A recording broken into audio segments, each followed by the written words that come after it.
Hi everyone, I have just got back from a little break in Edinburgh. I had a really good time and that's why you've been seeing a lot of pre-recorded videos, so I'm now starting a new batch of videos. I had a really nice time in Edinburgh with my family. We just went around the city and it was wonderful. It's not the most accessible place, I have to say. Had some wheelchair trouble, but nonetheless we went to some lovely places like Holyrood Palace, one of the Queen's residencies, and where else did we go? We did the Royal Mile, wasn't the hugest fan of that. What else? Oh, and we did the Botanical Gardens. They were stunning, so if you are going to Edinburgh, keep an eye out for those. And just before I get started on this video, I would like opinions on the lighting situation. So I live in the north of England and it's very dark outside at the minute, even though it's like 3 PM on a in a summer's day.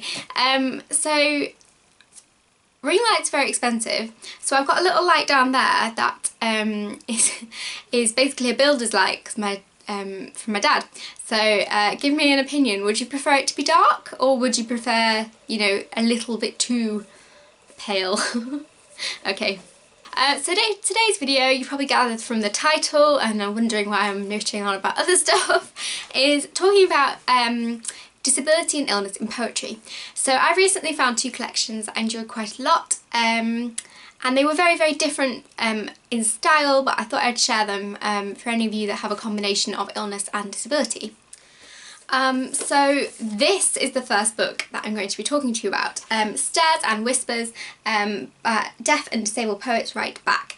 I think it was Amy Jane Smith that said that is such a perfect title, Stairs and Whispers, because that has a double connotation.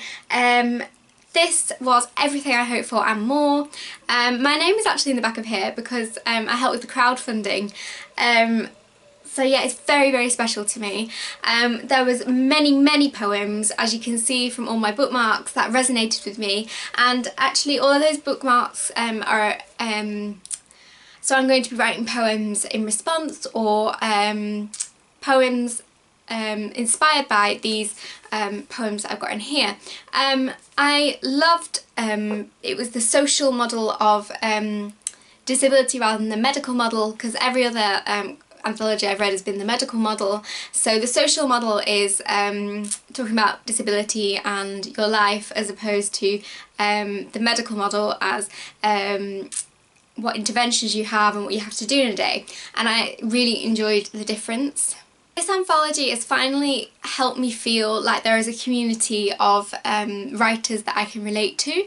So I actually chat to Daniel Sluman, one of the editors of this, on Facebook. I was put in contact with him because that was the only disabled poet that people could really think of to put me in contact with. So he is wonderful. He has done a wonderful job helping to choose these poems, and his own poems are really good as well. Another amazing thing, and I must have taken a lot of work but needs to be done more elsewhere, is that many of the poems were audio recorded as well. So if you had difficulty reading, then you could type in a little code into the internet and the poem or essay would be read out to you. They've made it as accessible as humanly possible. There was YouTube videos of poems instead of, let me try and find one. So you had to search YouTube for these poems. And I love them. I can't get over what a good anthology it was. I was expecting it to be good, but I didn't expect to feel so belonging. Yeah, thank you so much to everyone that has written a poem in there and described your experiences, because a lot of them resonated with me, and I don't feel like I'm the only person writing about this kind of thing anymore. So yeah, I'd love to go to one of the events, although London and places can't really get there. But yeah, brilliant. I'm I'm over the moon with this one, so well done everyone involved. It was incredible.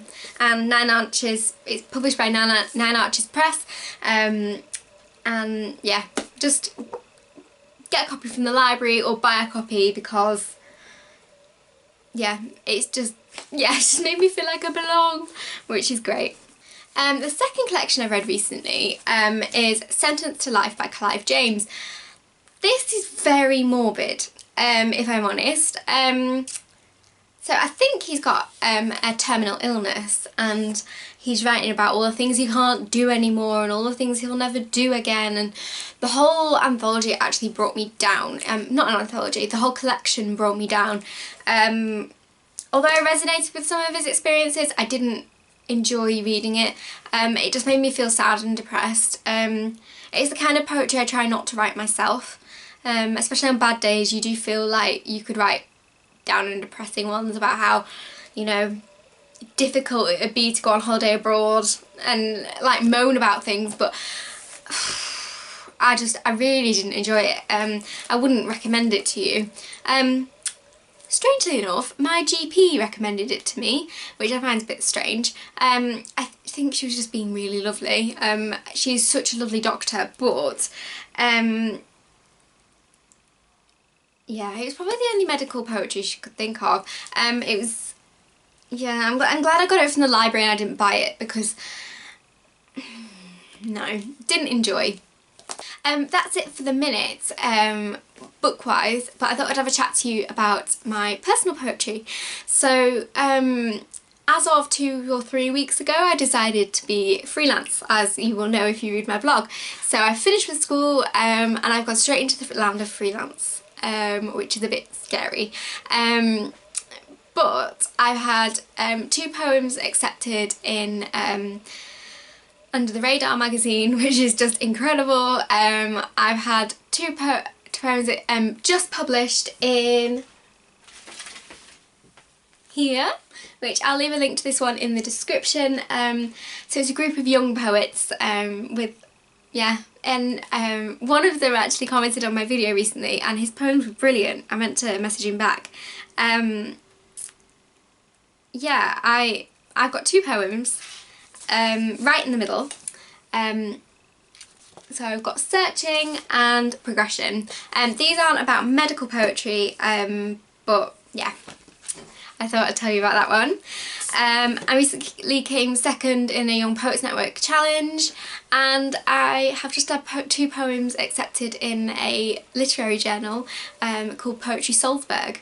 So I'm over the moon at the minute and I'm loving poetry. I'd say if you ever want to give poetry a go, just give it a go. I only started writing poetry 2 years ago, and I can honestly say my mental health would be nothing like it is without poetry.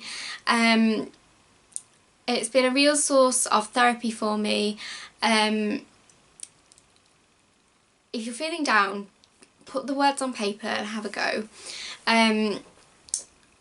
Yeah, I don't know where I'd be. Honestly, I say it a lot, I don't know where I'd be without poetry, so you have a go if you want to.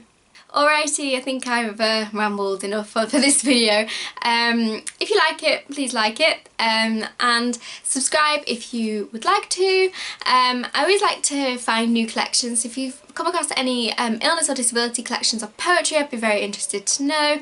And I'd be interested to know about other groups of poetry. So do you feel like you fit into different groups within poetry? I don't know what other groups there are actually. I'd be interested to know. Yeah, I will see you again soon. Bye.